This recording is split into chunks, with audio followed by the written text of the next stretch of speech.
Ukrainaning bir nechta hududlariga zarba berdi. Qurbonlar bor. Hindiston Eronning kemalarini qo'lga oldi. Iroqqa IShIDning 2000 dan ortiq jangchisi olib kelindi. Bularning barchasini video davomida to'liq yoritib beramiz. Eng muhim va qiziqarli yangiliklar video davomida.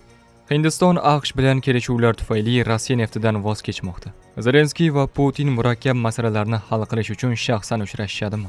Starlinkning o'chirilishi frontdagi vaziyatni o'zgartirdi. Metan zapravka qurmang, gaz berilmaydi.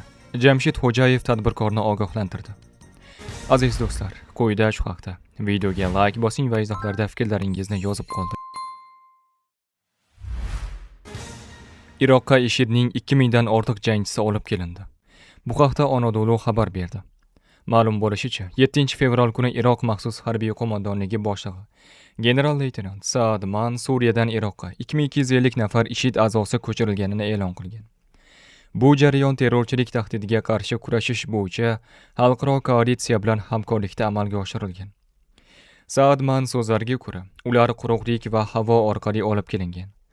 U shuningdek, hukumat va xavfsizlik kuchlarining nafaqat Iroqda, balki butun dunyoda tahdidning oldini olish uchun shuncha odam bilan kurashishga tayyorligini aytgan.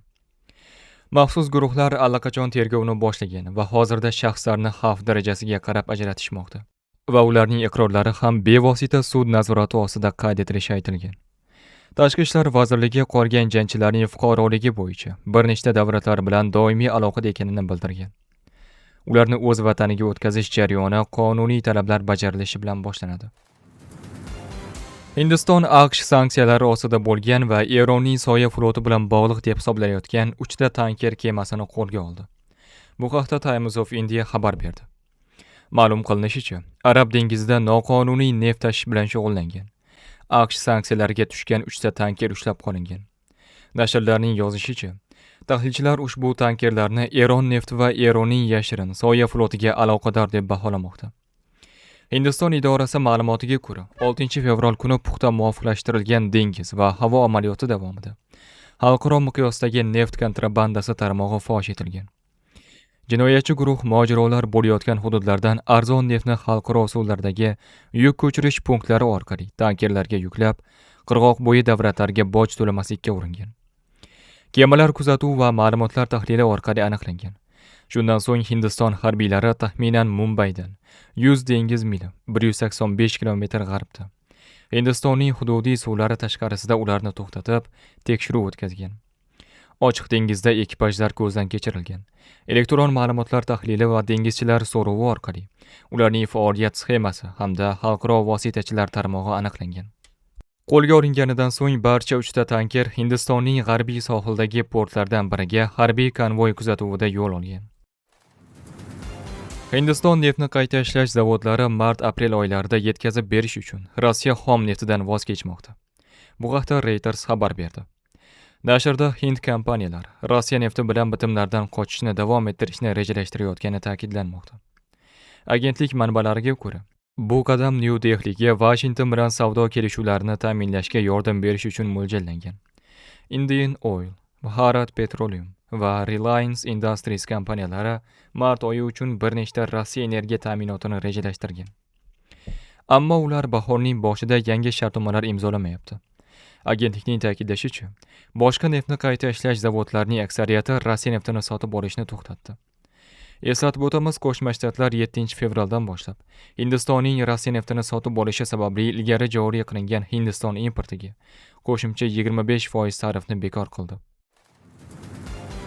Ukraina prezidenti Zelenskiy va Rossiya prezidenti Putin tinchlik kelishuvining eng murakkab masalalarini muhokama qilish uchun yuzma-yuz uchrashuv o'tkazishi rejalashtirilgan. Tashqi ishlar vaziri Andrey Sibiga Reuters agentligiga bergan intervyusida shunday dedi. Vazirning so'zlariga ko'ra, tomonlar tomonidan muhokama qilinayotgan 20 banddan iborat tinchlik rejasidan faqat bir nechta masalalar hal qilinmagan. Uning ta'kidlashicha, bular rahbariyat darajasida hal qilinishi kerak bo'lgan eng nozik va murakkab masalalar. Sibiganing tushuntirishicha, Ukraina Amerika tomoni o'z e'tiborini ichki siyosatga, xususan noyabr oyida bo'lib o'tadigan oraliq kongress saylovlari kampaniyasiga qaratmasdan oldin muzokaralar jarayonini tezlashtirish niyatida. Bizda turtki bor, bu to'g'ri. Biz bu tinchlik sa'y harakatlarini birlashtirishimiz yoki safarbar qilishimiz kerak. va biz ularni tezlashtirishga tayyormiz, deb ta'kidladi Sibiyga. Uning qo'shimcha qilishicha, bu juda muhim. Chunki Rossiya va Ukraina o'rtasidagi urushni faqat Tramp to'xtata oladi. Vazirning qo'shimcha qilishicha, Qo'shma Shtatlar Kongressida Ukraina uchun xavfsizlik kafolatlarini ratifikatsiya qilishga tayyorligini tasdiqlagan. Sibiyga bu NATOning 5-moddasiga o'xshash mexanizm bo'lishi kerak deb hisoblaydi. Shaxsan men amerikaliklarsiz biror bir infratuzilma yoki xavfsizlik arxitekturasiga ishonmayman. Biz ularni yonimizda bo'lishimiz kerak. Va ular allaqachon bu jarayonda ishtirok etmoqdalar. Bu ulkan yutuq deb xulosa qildi ukrainalik vazir.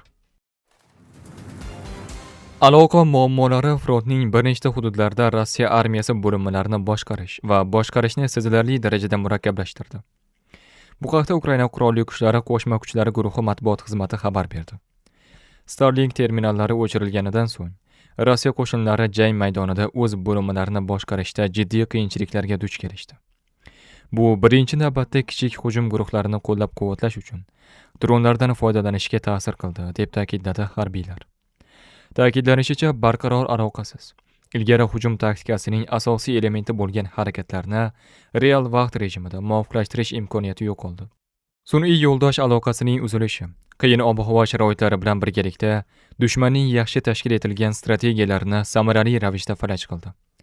Dronlar himoyasi ostida ishlaydigan kichik guruhlar doimiy monitoring va sozlashdan mahrum bo'ldi. Natijada bunday bo'limlarning samaradorligi keskin pasaydi va operatsiyalarning o'zi parchalanib, muvofiqlashtirilmay qoldi, deyiladi hisobotda.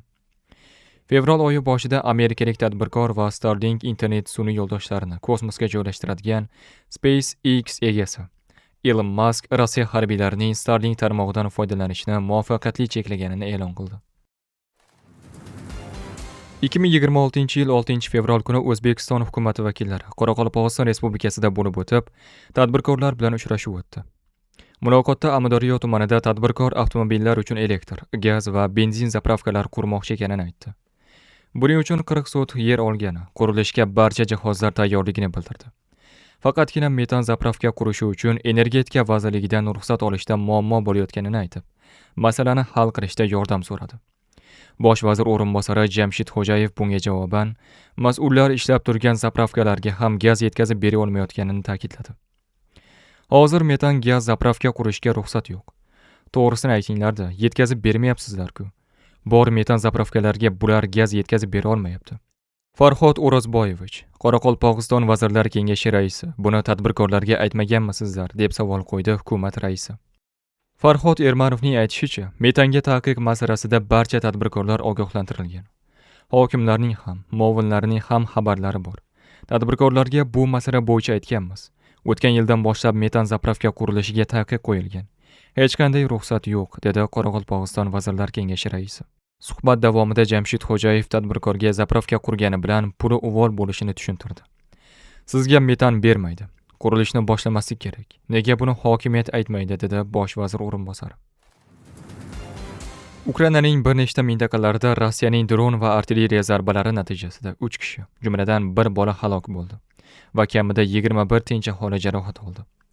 Bu haqda Ukraina ommaviy axborot vositalari xabar berdi. Viloyat harbiy ma'muriyati rahbari Aleksandr Ganja, Dnipropetrovsk viloyati, Snelnikovskiy tumani, Shaxtyorskiy shahrida dron hujumi natijasida 9 kishi jarohat olganini ma'lum qildi. Ular orasida 13 yoshli qiz ham bor. Barcha yaradorlar kasalxonaga olib ketildi. 57 yoshli ayol og'ir ahvolda. Qolganlarning ahvoli o'rtacha, deb yozdi Ganja Telegramda. U shuningdek zarba 3 qavatli turar joy binosini yoqib yuborganini, tomi va shiftlariga zarar yetganini va boshqa ko'p qavatli uyning derazalarini sindirib tashlaganini ta'kidladi. Bundan tashqari dron Vasilkovskiy jamoasiga hujum qilib, yong'in chiqardi va 3 ta xususiy uyga zarar yetkazdi. Nikopol tumanida Rossiya qo'shinlari aholi punktlarini artilleriya va FPV dronlari bilan o'qqa tutdi. Nikopol, Marhanets va Chervonogrigovskiy jamoalari o'qqa tutildi. Tinch aholi orasida qurbonlar bo'lmadi. Ukraina milliy politsiyasi shuningdek Rossiya so'nggi 24 soat ichida Sumy viloyatidagi 26 ta aholi punktini o'qqa tutganini ma'lum qildi.